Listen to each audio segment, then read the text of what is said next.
अस्सलाम वालेकुम। शराय दस्तूर से मैं हूं अब्दुल क़य्यूम सिद्दीकी और आप हैं AQS के साथ। मेरे साथ जनाब सीनियर जर्नलिस्ट नासिर इकबाल और हसनात मलिक। आज जुडिशल ईयर हुआ और जुडिशल ईयर पे ज़्यादातर तकारीरी होती हैं। Abid Zubairi supreme court bar के सदर, उन्होंने तकरीर की और उसके साथ ही जो है वो अटॉर्नी जनरल ने भी एक स्पीच की और पाकिस्तान बार काउंसिल के वाइस चेयरमैन हारून रशीद ने तकरीर की और उसके अलावा chief justice Pakistan justice Umar Ata Bandial ने भी आज जो है वो एक एक्सटेम्पोर के कहेंगे फिलबदी तकरीर जो है वो उन्होंने की है। और ऐसा लग रहा था कि जैसे कि ये उनकी जो है वो, जैसा कि उन्होंने इजहार भी किया कि ये मेरी हो सकता है आपके साथ जो है वो आखिरी खिताब हो। और इस जुमले के बाद ये बात आती है कि क्योंकि अमूमन हमने देखा है कि जब भी होता है फुल कोर्ट रेफरेंस एक ज़रूर होता है जिसमें बार की तरफ से और जो है वो अटॉर्नी जनरल की तरफ से और फिर सीनियर प्यून जज जो हैं वो और चीफ जस्टिस अपने ख्यालात का इजहार करते हैं जो भी उस जज ने किया होता है उसके टेन्योर के हवाले से। तो वो लगता है कि वो फुल कोर्ट रेफरेंस जो है वो खटाई में पड़ गया है। इस हवाले से जब मैंने चीफ जस्टिस से पूछा तो उन्होंने कहा मैंने अभी सोचा नहीं है, जबकि जो सीनियर 3 जज हैं और नामजद चीफ जस्टिस हैं काजी फ़ाइज़, उनसे बात हुई तो उनका कहना था कि हम तो तैयार हैं, लेकिन जैसा कि अभी आपने भी सुना तकरीर के अंदर उन्होंने कहा कि शायद मेरा ये आखिरी खिताब हो, तो जैसा भी होगा हम तो तैयार हैं। लेकिन जो हमारे ज़राए हैं वो इस बात को कंफर्म करते हैं कि चीफ जस्टिस उमर अता बंदयाल के एजाज़ में फुल कोर्ट रेफरेंस नहीं हो रहा और इसकी वजह भी वो बज़ाते ख़ुद ही हैं। तो इसके अलावा भी आज जब ये तकारीर के सिलसिले के बाद साफ़ी जो हैं वो जो सेरेमोनियल हॉल है वहाँ पे चाय का वक्त होती है, एक वहाँ पे मिलते हैं और सारी आपस में इंटरेक्शन होती है, तो वहाँ पर भी जो है मुख्तलिफ़ गुफ्तगू हुई। एक आपको पता है कि रेफरेंस जो है वो कई रेफरेंसेस हैं, लेकिन बिलखसूस एक जो पाकिस्तान बार काउंसिल की तरफ से आया उस हवाले से वहाँ पे जैसे सरदार तारिक मसूद भी थे, उनके साथ भी नाज़िर साहब की भी बात हुई और मेरे ख्याल में हसनात साहब की भी बात हुई और मेरी भी हुई है, तो उस पर भी बात करेंगे। तो जनाब नाज़िर साहब, क्या आपको लगा जो आज चीफ जस्टिस की तकरीर थी उसके अंदर उन्होंने कहा कि मीडिया ने गुड टू सी यू जो है मिस रिपोर्ट किया, सार्कासिज्म जो है वो उसके अंदर आ जाता है। सार्काज्म, लेकिन क़य्यूम साहब और मुझे जो है ना, मैंने कहा कि शॉर्ट एंड स्वीट देंगे, इसका मतलब है कि एक डायरेक्ट वो आएगी, लेकिन जो है ना इसको भी कोई और रंग दे दिया गया। लेकिन क़य्यूम साहब, मैं इससे पहले एक और बात करूंगा। आप अपने प्रोग्राम में और हमारे दूसरे भाई लोग भी परफॉर्मेंस की बार बार बात करते रहते हैं और कहते हैं कि जी वो जुडिशल एक्टिविज़म सॉरी केसेस का बैकलॉग बढ़ता चला गया, 56,000 शायद हो गया। तो उसका भी जवाब दिया उन्होंने। उन्होंने कहा मेरा ख्याल था कि 50 तक रहे, नहीं, लेकिन बढ़ गए 6,000 केसेस। उन्होंने ये कहा है कि जो bitter constitutional cases supreme court में आते हैं ना, उसकी वजह से हमारी परफॉर्मेंस इफेक्ट हुई है। वो माना है उन्होंने बात कि ये बात उन्होंने कहा कि ये है, एक अंग्रेजी में लफ्ज़ बोला था, we were put to test in a trying contest which was not only hostile and aggressive, जिसकी वजह से परफॉर्मेंस हमें मतलब परफॉर्मेंस गिरी। ये चीफ जस्टिस साहब ने आपकी बात को एंडोर्स किया। अच्छा, कि बैकलॉग बढ़ी, ज़ाहिर है परफॉर्मेंस यही देखी जाती है ना कि ऑर्डिनरी लिटिगेंट्स के केसेस कितने हुए, और ये बात उन्होंने कही कि कॉन्स्टिट्यूशनल केसेस इतने ज़्यादा आए कि उन्होंने वैसे नाज़िर साहब कोशिश तो बहुत की कि कई सौ जजमेंट ना लिखें, लेकिन फिर भी क्या करें अब वो। और फिर उसके बाद जो है उन्होंने जितनी भी इन्फ्रक्चुअस दरखास्तें थी वो भी लगा दी, और पता नहीं एक केस के अंदर 1 लाख क्वेश्चन ऑफ लॉ था वो भी सारे लगा दी, और 8-9 हज़ार की अपनी परफॉर्मेंस दिखाई थी नाज़िर साहब। लेकिन मेरा एक पॉइंट ऑफ व्यू है और बड़ा इम्पोर्टेंट, मेरा ख्याल है मैं गलत नहीं हूँ कि जो रिको डिक का जजमेंट है ना वो आ जाए तो बहुत अहम है, क्योंकि वो पाकिस्तान की आपको पता है सालमियत और बहुत सारे उसको फीचर इन करता है के साथ जुड़ा हुआ है। हाँ, बहुत क्योंकि अहम। आपको पता और है क्योंकि उससे फॉरेन हाँ क्या फॉरेन क्या डायरेक्ट फॉरेन इन्वेस्टमेंट इन्वेस्टमेंट, और इस गवर्नमेंट की ये जो भी केयर टेकर गवर्नमेंट है, इनका फोकस भी है इन्वेस्टमेंट लेके आना। तो ये एक मिसाल होगी, बेहतर ये है कि इसकी जजमेंट आ जाए तो बहुत ज़रूरी है। ये जजमेंट प्रेसिडेंशियल रेफरेंस के ऊपर आप कह रहे हैं ना, बिल्कुल। वो उस पर आ तो गई थी, वैसे तफसील से आ तो गया था ना। शॉर्ट ऑर्डर था, मेरे ख्याल में डिटेल ऑर्डर आना था, तो बेहतर है कि वो आ जाए। हाँ, वैसे ये भी प्रैक्टिस ही रही है, शॉर्ट ऑर्डर दे के उसके ऊपर रिव्यू दाखिल करके सुनते रहे, ये भी है। लेकिन यार पता क्या है, इसमें हमारे पास इसमें हम नहीं रुक सकते, इसलिए कि उनके पास अब टाइम नहीं है। 16 लाख बड़ा टाइम है, अभी 4-5 दिन पड़े हैं। 4-5 दिन पढ़े, लेकिन बेहतर है ये अहम जजमेंट है, इसको लिख देना चाहिए। ये अच्छा, आप ये नहीं तो जजमेंट तो बाद लिख में भी लिख देंगे। हाँ, कोई और जज भी रिटायर अगर हो गए हैं बंदयाल साहब तो जैसे मुनीब भी लिख देंगे। जल्दी लिखने में हर्ज क्या है, उनके पास टाइम शॉर्ट है वो ना। तो साल हो गया है, वो तो बात ठीक है। अब 9 तो महीने जरूरी हो गए हैं। अब ये बंदा कहे कि जी आज ही करें तो फिर इतनी 2-3 दिन में तो नहीं। अच्छा नहीं, उन्होंने कहा कि मीडिया ने मिस रिपोर्ट किया था। नासिर साहब, आपने मिस रिपोर्ट किया था गुट्टू से ये? रिपोर्ट की बात नहीं की। नहीं, मिस कोड देखिए, वो बात तो तो मिस रिपोर्ट नहीं था। नहीं, नहीं, बस उन्होंने ये कहा, सुनते लें दो ना नासिर साहब को। नहीं, उन्होंने ये कहा था कि ये कभी आउट ऑफ कंटेक्स्ट रिपोर्ट की जाती है, कभी मिस रिपोर्ट हो जाती है, लेकिन हम ये चूंकि मीडिया हमारी आंखें और कान है तो हम इग्नोर करते हैं, और हम इनको मतलब हम इनसे कोई गिला भी नहीं है। बेसिकली उन्होंने ये इस तरह की बातें की थी। तो कभी कभी हो जाती है आउट ऑफ कॉन्टेक्स्ट, लेकिन मेरा नहीं ख्याल कि गुट्टू सीईओ जो है वो आउट ऑफ कॉन्टेक्स्ट नहीं नहीं था। थी। नहीं, वो और आउट ऑफ कंटेक्स्ट नहीं है। अब देखें, बात यह है कि नैरेटिव बिल्डिंग हुई है, क्योंकि बहुत सी सियासी जमातों के पास और नारा तो है कोई नहीं, तो टारगेट तो नहीं, थे। आप थे ना वहाँ पे। नहीं, और सुने ना, बात सुने, देखें हाँ। देखें लोग ट्रोलिंग जो होती है ना वो डिफरेंट होती है।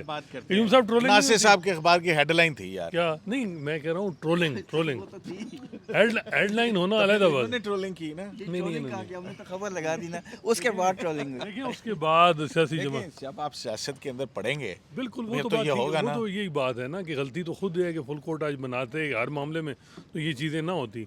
तो लेकिन ये है कि जस्टिस बंदयाल अगर रिटायर हो गए तो ये सियासी जमातों के पास कौन सा नैरेटिव होगा जो सिर्फ जजेस को ही क्वेश्चन बना के नैरेटिव बनाते हैं। नासिर साहब नहीं, मेरा ख्याल है कि जुडिशरी को पूछिए ना नैरेटिव होना ही उनसे। नहीं चाहिए। नहीं, वैसे हाँ, जुडिशरी शुड नॉट बी एक नैरेटिव बिल्डिंग के लिए इस्तेमाल होनी चाहिए। लेकिन हुई जब है कि आप नहीं? पॉलिटिकल जब आप वो पॉलिटिकल पूछिए ना जरा। नहीं, हुई तो है, ये बिल्कुल ठीक कह रहे हैं, क्या? हसनात साहब गलत बात नहीं कर रहे क्या, कि इन्होंने पॉलिटिकल पार्टीज ने इसको नैरेटिव बिल्डिंग में इस्तेमाल किया है। तो वो तो करेंगे, वो तो सियासत करेंगे, वो तो कहेंगे कि लेकिन जनाब ये उसमें- हमारे साथ उसमें- गलत हुआ उसमें मेरा है। point of लेकिन view जब आप आइन को रीराइट करें वो पॉलिटिकल नैरेटिव है। यार कयूम साहब, बात ये है हाँ। कि जस्टिस मज़ाहिर ने भी एक 100 मोटो के लिए दरख्वास्त दी थी, वो 100 मोटो किधर गया है? तो जाजी नहीं चलवाने। नहीं तो फिर आपका मतलब है डील हुई है बंदयाल साहब ने? मतलब क्या मतलब है? वो अब तो सारी चीज़ें सामने आई हैं। डीलिंग करके आप जज लगवाते रहे हैं, जूनियर जजों के जरिए आप सुप्रीम कोर्ट चलाते रहे हैं, सीनियर जजेस को आपने इग्नोर किया है। सीनियरिटी के प्रिंसिपल के ऊपर के जो भी कॉन्स्टिट्यूशनल केसेस थे वो अगर आप सुन रहे होते तो आपको तनकीद का निशाना ना बनना पड़ता। मेरे मैं ख्याल आप में- कहते हैं कि उमर मेरे था ख्याल बंदयाल में- साहब का कोई वो मेरे नहीं ख्याल है, में- मतलब पार्लियामेंट का मेरे कानून ख्याल है, में आपने उसको स्टे माजी- करके चले गए। मेरा ख्याल है कयूम साहब, माजी में भी सियासतदानों को और सियासी जमातों को इससे ज़्यादा टफ टाइम मिला, और जो कुछ हशर साकिब निसार और इफ्तिखार जोई साहब ने किया है सियासी जमातों से, उससे 10वां हिस्सा भी नहीं जस्टिस बंदयाल ने की। जस्टिस बंदयाल ने सिर्फ आइन तब्दील करके मुझे रख पता दिया। है इफ्तिखार जोई साहब का नाम ले लिया नहीं, इफ्तिखार चौधरी साहब ने नहीं, किया होगा, गलत किया नाम होगा। सुने ना, मेरी बात सुने। तारीख के कटेरे, तारीख जो है वो सारी जो है अपनी सब कुछ उसके सामने है। बात तो सुने, जज्बाती हो जाते हैं। बात सुने, जज्बाती की बात नहीं है। वो ये इफ्तिखार चौधरी साहब के नाम पे जज्बाती नहीं हुआ मैं। हाँ।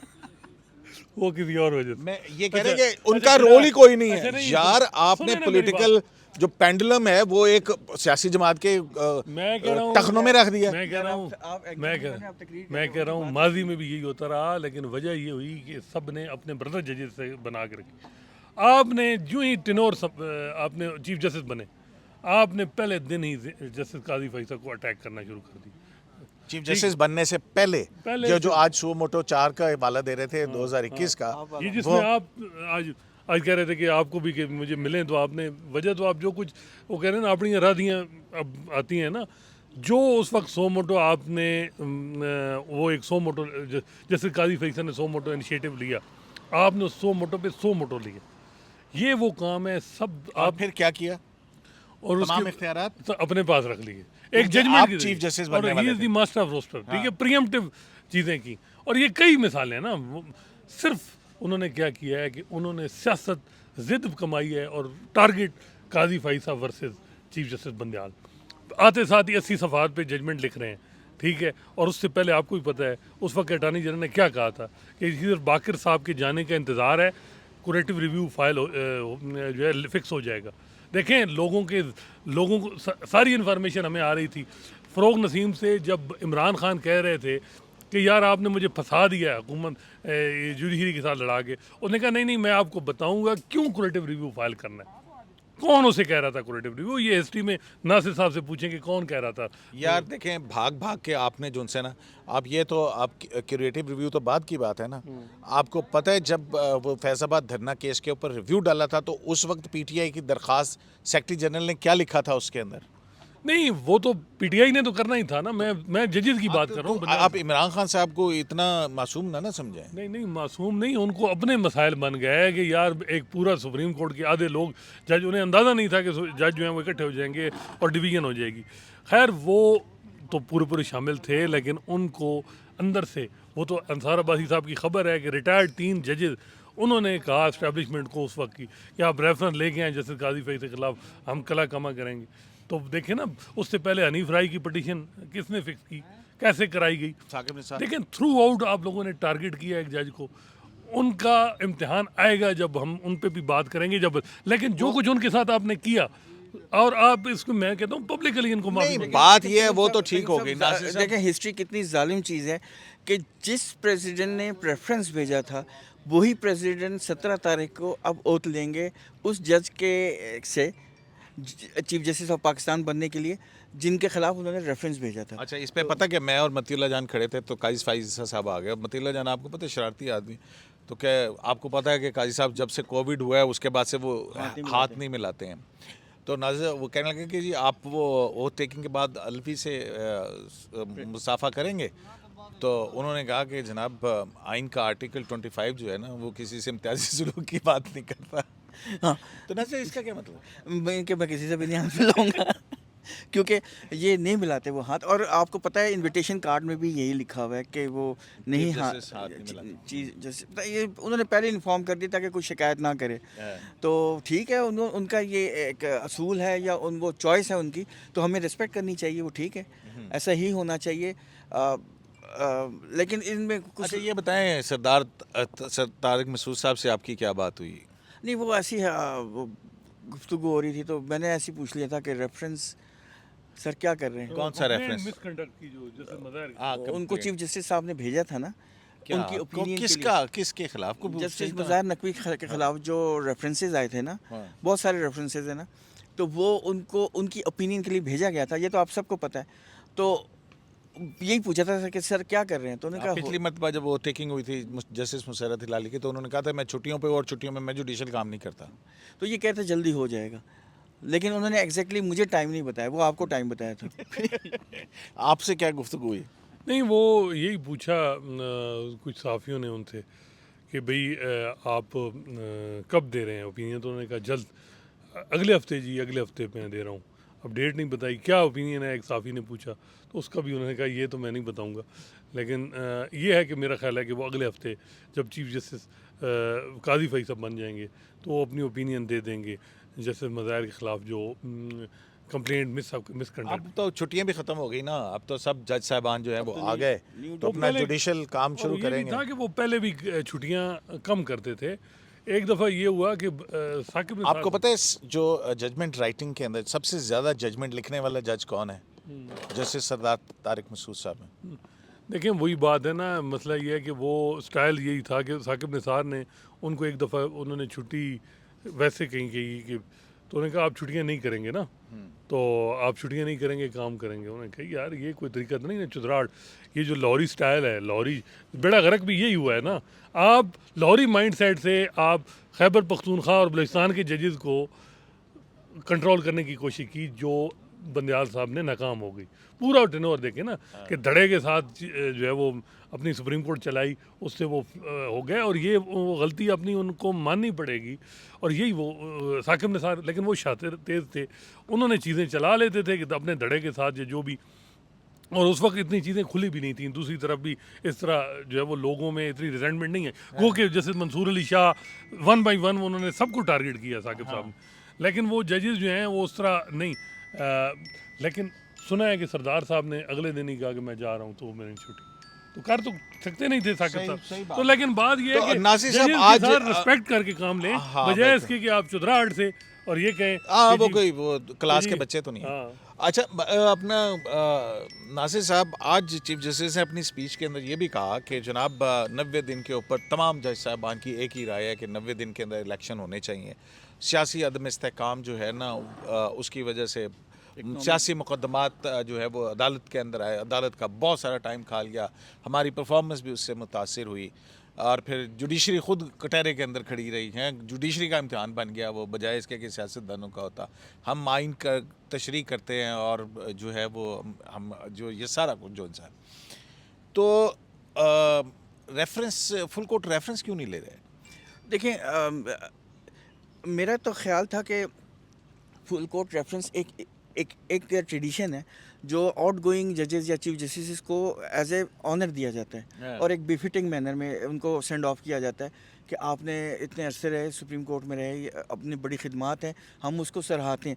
लेकिन मुझे शक है कि जैसे उनके दिल में शायद ये है कि शायद स्पीचेस होंगी, शायद फैमिली भी मेम्बर्स बैठे हों या कुछ भी ऐसा हो सकता है, तो ये ऑकवर्ड सिचुएशन हो जाएगी। हालांकि ऐसा नहीं है। देखें, चीज़ को आंखों में देखना चाहिए, इसमें क्या हर्ज है। रेफरेंस होती रहती है, जितनी ट्रोलिंग आप लोग और हम लोग करते हैं उससे ज़्यादा तो नहीं होगी ना। हम ट्रोलिंग करते हैं, हम लोगों को बताते हैं कि जनाब ये कुछ हुआ है, इसमें ट्रोलिंग कहाँ से आ गई आप ये बताएं मुझे। नहीं तो वैसे तो कहीं 2009 से भी होता रहा है यहाँ, अभी क्यों हम बताते हैं वैसे? तो उस वक्त आपने AQS लाइव शुरू नहीं किया था? नहीं उस वक्त हम जो है ना पूरे एक मुजाहिद थे, खुदाई खिदमतगार बने हुए थे और हर चीज़, और हमें बाद में हमारी आंखों से पट्टियाँ खुली और हमने देखा कि कितना सिविलियन सुप्रीमेसी का सत्यानाश हो गया। खैर उसमें सियासतदान भी इन्वॉल्व थे जो हर रोज़ कोर्ट पहन के यहाँ आ जाते थे और कभी किसी मामले में कोई पिटीशन चैलेंज कर दी और ये कर दो। सिर्फ एक चीज़ फिर आप कंटिन्यू रखिएगा। मुझे उस दिन पहली दफ़ा पता लगा, जो आपने जिक्र किया मेमो गेट का भी उसमें जिक्र कर दें, उस दिन मुझे पहली दफ़ा पता लगा कि जो फॉर्मर प्राइम मिनिस्टर हैं नवाज शरीफ साहब, उन्होंने लॉ की डिग्री ली हुई है। पहले मैं समझता था कि पता नहीं क्या उन्होंने पढ़ा हुआ। उनका तो चले नवाज शरीफ साहब से अलावा वो फखरुद्दीन साहब आए नहीं थे ना, तो फिर उन्होंने कहा था कि नहीं, खुद खड़े होकर वो जो आपने कहा ना कि काला कोट पहन के, तो वो भी नहीं। काला कोट ही अब पहन देखें, के इमरान खान इस वक्त कयूम साहब 12 से ज़्यादा पिटीशन इमरान खान की पेंडिंग है अप्रैल से लेके, हर मामले में। और हर रोज एक कोई सियासी उनको मसला आता है जी चलो जी सुप्रीम कोर्ट, चलो जी सुप्रीम कोर्ट। बंदयाल साहब को बात यह है ना, जब 63A में आपने इतना बड़ा दरवाज़ा खोला और बैलेंस करने के लिए, और आपकी तो इन्फॉर्मेशन है कि कोई और वजह होगी, जनरल बाजवा साहब भी चाह रहे थे बिल्कुल, लेकिन जिनके कहने पे जिनसे कह के जज लगवाए थे उनके कहने के ऊपर फैसले आए। हाँ, अब ये है कि वो 63A का जब आपने दरवाज़ा खोला, फिर आपने दोस्त मदारी की रूलिंग पे पटिशन फाइल हो रही है परवेज़ इलाही साहब की, इसको पता परवेज़ इलाही साहब की पटिशन है, वो रात 1 बजे पटिशन फाइल हो रही है, ठीक है, लाहौर में उसको नंबर लग रहा है रात को 12-1 बजे 2 बजे। अच्छा, फिर आप अगले दिन हफ्ते वाले दिन आप यहाँ से जज, मैं अब नहीं कहता कि बुलाया, इम्पोर्ट तो मैं वर्ड नहीं यूज़ करूँगा, लेकिन आपने जो लाहौर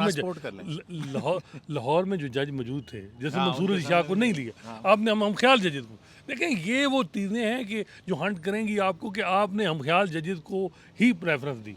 पहले दिन ही काजी साहब ने 1 महीने बाद एक लेटर लिख दिया था कि आप 63A आर्टिकल 95 के हवाले से जो पिटीशन में आपने 5 रुकनी बेंच बनाया, ना मुझसे मुशावरत की है, ना मुझे आप, ये ज़्यादती है। आपसे गुलजार साहब हर काम में मशवरा लेते थे, गो के नस्ला टावर में भी वो यहाँ से इजाज़ साहब को लेके जाते थे, और आप मुझसे नहीं ले रहे हैं, ये बड़ी ज़्यादती कर रहे हैं तमाम। आप ये सिर्फ बंदयाल साहब जो हैं वो पिछले बहुत अरसे से हर चीफ जस्टिस के साथ जो सुप्रीम कोर्ट चलाने के मामलात के अंदर शामिल थे, साकिब निसार साहब के साथ भी, गुलजार साहब के साथ भी, और फिर गुलजार साहब ने तो इनको सीनियर, वो आपको पता ना कमेटी भी बनाई थी कि जिसका हेड बनाया था जजेस की सीनियरिटी के एलिवेशन के हवाले से, जो है सुप्रीम कोर्ट में वो एक तरीकाकार बनाया जाए, ठीक है। उसके बाद आपने अपने सीनियर पीनियर जज को बिल्कुल नहीं किया, बिल्कुल आपने सिलेक्टेड लोग जो है वो भी जो जूनियर जजेस साहबान थे आखिर में, और उस प्रिंसिपल को जो कि आसिफ खोसा साहब करके गए थे नासिर साहब कि जी जो भी कॉन्स्टिट्यूशनल केसेस होंगे पहले 5 सीनियर जज साहबान सुनेंगे, उसका जवाब नहीं है, उसका जवाब, और यही इनका फेलियर है। अब ये कहते रहे ना कि सियासतदानों ने ये किया, आप अगर ये, आपको किसने रोका था कि, अच्छा आखिरी दफ़ा जब ये किसी ने बात की थी बार के रिप्रेजेंटेटिव कि जस्टिस काजी फैसल ने भी लेटर लिखा है, तो आप जो बेंच बनाएं इसमें सीनियरिटी को मद्देनज़र रखें, तो आगे से गुस्सा किया। आपको याद होगा कि मिस्टर एहसन भून उस वक्त वो सदर थे ना कि chief justice the master of roster, और हर एक चीफ जस्टिस ने अपनी अथॉरिटी मनवाई है और मैं भी मनवाऊंगा, वो थे, उनके साथ एस्टैब्लिशमेंट खड़ी हुई थी। आपने इस्टेब्लिशमेंट को नाराज़ किया, पिछले साल आपके साथ थी इस्टेब्लिशमेंट, सीधी बात है उसने आपको जज लगवाए, पूरे स्टेट आज कोई बंदा कह रहा है जी उनकी व्हाट्सएप के रिकॉर्ड जो मैसेजिंग होती थी उन दोनों, तो इलेक्शन मैटर में आपका और इस्टेब्लिशमेंट की अनबन हो गई, जिसका सियासी जमातों को फ़ायदा ये हुआ कि उनके साथ फिर एस्टेब्लिशमेंट खड़ी हो गई और उन्होंने फिर पूरी नैरेटिव बनाया और आप जो है उस चीज़ को समझे नहीं और आपने कहा कि आइन अनबन हुई या इलेक्शन ना कराना किसका एजेंडा है? नहीं, इलेक्शन ना कराना, मैं ये कहा कि आपने फुल कोर्ट नहीं आप मिस उस कर गए और आपने कहा कि जी वो आइन किसने दरवाज़ा खटकाया और ये जी फलां, उस वक्त अगर आप फुल कोर्ट बना अच्छा, देते नासिर और साहब- लाहौर हाई कोर्ट को 3 दिन दे देते हाँ, बिल्कुल ठीक बात है, बिल्कुल आपकी बात बजा है। जिस कहा कि जी हमने 9 महीने में एक ही सो मोटो नोटिस लिया, ठीक है ना? और उस सो मोटो ने सत्यानाश तबाह कर दिया। तबाह नहीं, उससे पहले 63 है और वो मामला भी जो है ना, चलें 63 को तो भूल ही गए थे लोग। हाँ। अच्छा नहीं, लेकिन अभी उस पर दोस्त रिव्यू मदारी पड़ा। की रूलिंग। अच्छा नासिर साहब, ये हमने देखा कि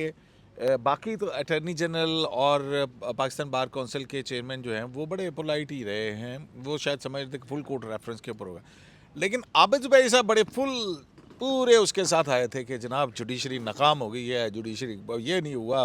उन्होंने बड़ी आज सख्त तहरीर की। एहसन साहब वाली जो नहीं थी नज़म, वो भी पढ़ दी रियासत होगी माँ की जैसी, और उस पर बेसिकली यही किया कि कॉन्स्टिट्यूशन ख़तरे में, या बल्कि सुप्रीम कोर्ट को भी ख़तरा है, और जो पीटीआई का सारे सब जुडिस मामलात के ऊपर उन्होंने कहा कि जी सिविलियन के कोर्ट मार्शल नहीं होना चाहिए, ये नहीं होना चाहिए, वो नहीं होना सारा चाहिए। पीटीआई का बयानिया जो था वो आज अब्दुल जुबैरी साहब ने, तो आप क्या अच्छा, करेंगे? उनको तीन- मौका फराहम किया गया? 3-4 कोर कमेटी के मेंबर जो थे पीटीआई के, वो आगे पीछे राइट लेफ्ट बैठे थे। हाँ।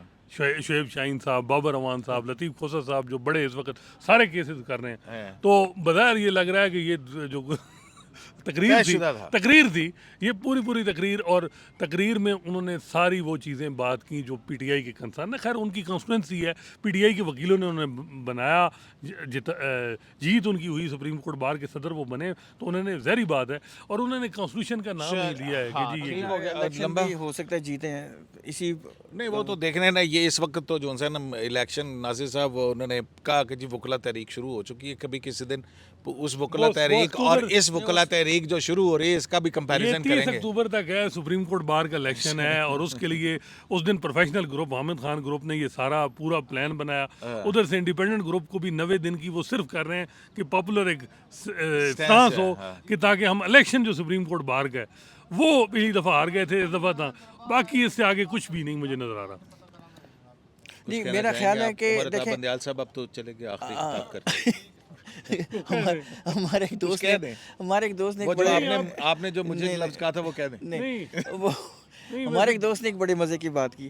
वो जो स्पीच ख़त्म हुई तो उन्होंने कहा आप माफ़ी का ऐलान हो गया। तो ये कि उन्होंने ग्रेटिट्यूड एक्सप्रेस किया, सबका शुक्रिया अदा किया और मीडिया का भी शुक्रिया अदा किया। तो इस पर हमारे दोस्त ने कहा था कि आप माफ़ी का ऐलान है। अच्छा, नहीं, नासिर साहब से मुझसे तो आपने पूछा कि बंदयाल साहब के टेनोर में कौन सी उनकी गलती हुई जिससे ज़्यादा कंट्रोवर्शियल इतनी पिछले 1.5 घंटे से आप यही कह रहे हैं। नहीं, इनसे अच्छा नासिर साहब, अच्छा एक minute, to be very fair ना, तो तुसी सारे मैंने इफ्तिखार चौधरी दा ताना मारते हो ना, आप मुझे ये बताएं ना कि बंदयाल साहब से सारे इस टेन्योर के अंदर कहाँ गलती हुई, कहाँ खिसक गया, कहाँ मुझे फिसल endorse गया कर उनका पाँव? नहीं देखें, एक पॉइंट है जो हम आपके प्रोग्राम में पहले दिन से बात कर रहे हैं, जब बंदयाल साहब चीफ जस्टिस नहीं, आप ये कैमरे की तरफ हाथ करके कहें कि बंदयाल साहब आपने ये गलती की। नहीं, मैं ये कह रहा हूँ कि आपके प्रोग्राम में हम एक बात को हाईलाइट बार बार कर रहे हैं, और वो है फुल कोर्ट ना करना। ये मेरे ख्याल में बहुत बड़ी मीटिंग ही गलती नहीं है, ये बहुत बड़ी गलती है। फुल कोर्ट की मीटिंग ना बुलाना, फुल कोर्ट की मीटिंग ना बुलाना, ये अगर बतौर चीफ जस्टिस जूनियर उनको जजों बुलाना से, नहीं सुप्रीम कोर्ट चलाना, मैं कह रहा हूँ सीनियर जजों को इग्नोर करना। यार फुल कोर्ट की मैं बात कर रहा हूँ, फुल कोर्ट में सारे जजेस हैं ये ना। endorse कर दें कि जो मैंने कहा नहीं, वो बिल्कुल ठीक कह रहे हैं। उन्होंने मुझे इंडोर्स कर दिया, ठीक है, जो मैंने बातें की नासिर साहब ने कहा वो बिल्कुल। अल्लाह जी मामती हैं चल। बहरहाल जी, अब नासिर साहब भी कहने पे मजबूर हो गए कि बंदयाल साहब आपने बहुत गलतियाँ की हैं, और अदलिया का फुल कोर्ट सबसे बड़ी गलती है। सबसे बड़ी गलती वो है, मिस कोर्ट ना करें। तो लिहाजा अब हम AQS लाइव से आपको यही कह सकते हैं, गुड टू सी यू। शराय दस्तूर से अब्दुल करीम सिद्दीकी को AQS लाइव से इजाज़त दीजिए, अल्लाह के बाद।